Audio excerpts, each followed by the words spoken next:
everyone. Jeff Duncan, Josh Katzenstein coming to you from the Superdome, where the Saints have concluded their 2018 regular season with a 33-14 loss to the Carolina Panthers. The only way I would describe this one was uninspiring. It looked like the Saints just kind of were going through the motions from the opening kickoff.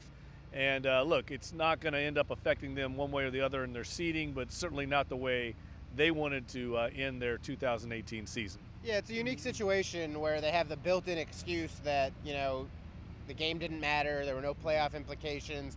But at the same time, Kyle Allen, a undrafted rookie quarterback, playing his first start, dominated this starting defense. I mean, the starting defense was on the field for the entire first half. Many of the guys stayed in for the second half, and the Saints trailed, I believe, 23-0 at halftime. It was one of their worst defensive efforts of the year, and as much as you want to say they didn't care or, they'd already, been thinking about the playoffs or something, I mean, this is still a pretty ugly performance. And then the offense wasn't much better with Teddy Bridgewater in his first start either. Yeah, I think the effort was kind of thorough all the way around. It was pretty lackluster on offense as well. You mentioned Teddy Bridgewater making his official Saints debut today. A lot of people were excited to see him play. He, to his credit, I think, or I should say in fairness to him, played behind a makeshift offensive line for much of the game. He was kind of running around, trying to make things happen. Really didn't find a rhythm at all game, and that was pretty, I think, a lackluster performance by Bridgewater as well. But the Saints didn't make excuses afterward. They didn't try to sugarcoat this performance in the locker room. Sean Payton very upset.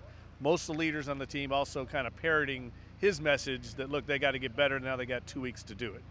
Yeah, and I don't think that, this game will rear its head in some way. I mean, obviously, if they struggle early in their first playoff game in 2 weeks, people will wonder, oh my God, there is actually some issue. But I think, the coaches will figure out how to get them to learn whatever they can from this weird game, and then they'll go back to, doing whatever they've been doing. And I think it's sort of what we all expect. I mean, the offense is really high-powered. It's had some struggles, but I think most people expect it to get on track. And then the defense has been really hot, but they still have some question marks, particularly in the secondary. So we'll see, what they can do in the next 2 weeks to get everything on the right track.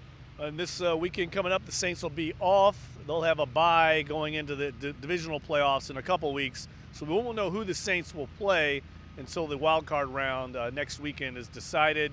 But we do know they'll be back here in the Superdome, and now they got 2 weeks to kind of digest this loss, dissect it, and kind of get refocused for the playoffs in a couple weeks back here at the Superdome. So for Josh Katzenstein, Julie Bowden, Jeff Duncan, thanks for joining us.